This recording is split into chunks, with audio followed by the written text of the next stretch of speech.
Assalamualaikum warahmatullahi wabarakatuh.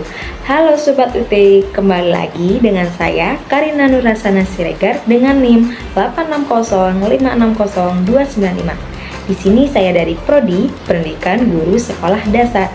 Di sini saya dari UBJJ Jember Salut Lumajang.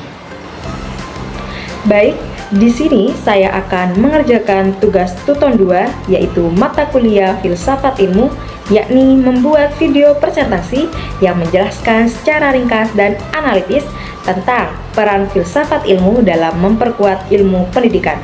Berikut ini cuplikan video presentasi dari saya. Selamat menyaksikan. Baik, langsung saja. Di sini ada yang tahu tidak apa sih filsafat ilmu itu? Baik, saya akan jelaskan. Filsafat ilmu memiliki peran penting dalam memperkuat ilmu pendidikan karena memberikan dasar berpikir yang sistematis, kritis, dan ilmiah. Melalui filsafat ilmu, tidak hanya berfokus pada belajar, tetapi juga memahami tujuan, metode, dan nilai yang mendasari kegiatan pendidikan. Baik, selanjutnya yaitu bagaimana filsafat ilmu mengawasi dan memperkuat eksistensi, keilmiahan, serta nilai-nilai dalam ilmu pendidikan. Yaitu ada 3 cara. Yang pertama, ontologi, epistemologi, dan aksiologi. Pendidikan tidak hanya dipahami sebagai proses transfer ilmu, tetapi juga sebagai proses memanusiakan manusia.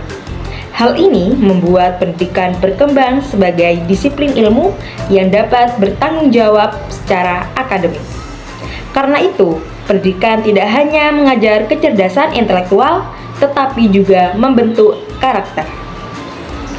Baik, selanjutnya yaitu bagaimana pendidikan yang bermakna dan bernilai turut memperkuat perkembangan filsafat ini. Bagaimana ya? Berikut ini penjelasannya. Pendidikan yang bermakna adalah pendidikan yang memberikan manfaat nyata bagi kehidupan peserta didik. Ketika pendidikan mampu membuat manusia yang kritis, kreatif, dan bermoral, maka filsafat ilmu juga ikut berkembang. Seperti praktek pendidikan yang baik akan menjadi sumber perkembangan pemikiran filsafat ilmu. Contohnya yaitu etika penggunaan AI dalam pendidikan dan nilai kemanusiaan dalam proses pembelajaran. Baik, berikutnya yaitu poin ketiga.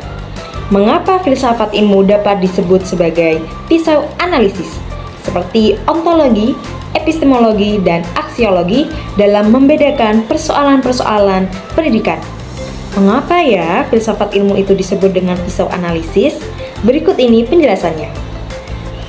Filsafat ilmu disebut sebagai pisau analisis karena digunakan untuk mengkaji masalah pendidikan secara mendalam melalui 3 aspek utama, yaitu ontologi sebagai hakikat, dan epistemologi sebagai cara memperoleh pengetahuan, dan aksiologi sebagai nilai dan manfaat. Melalui 3 aspek tersebut, filsafat ilmu membantu memperkuat akar masalah pendidikan, sekaligus solusi yang tepat.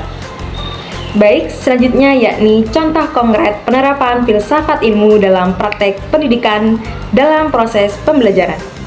Kegiatan ini menunjukkan bahwa pembelajaran sekolah dasar tidak hanya berfokus pada pengetahuan, tetapi juga membentuk karakter, kreativitas, rasa ingin tahu, dan kemampuan berpikir anak secara menyeluruh. Yang pertama, yakni tahap ontologi.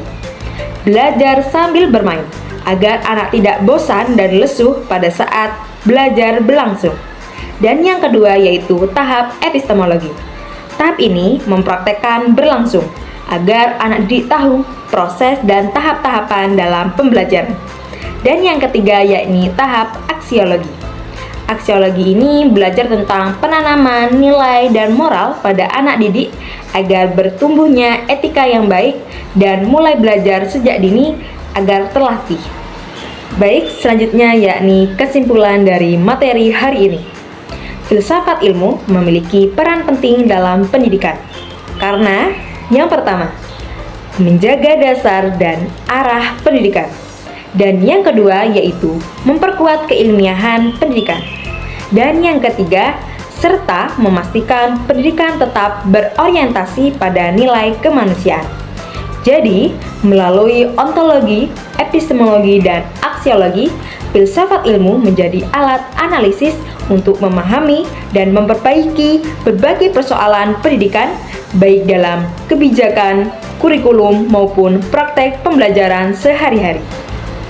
Baik, tidak terasa materi video presentasi dari saya telah berakhir, dan terima kasih banyak telah menyimak tugas video presentasi dari saya.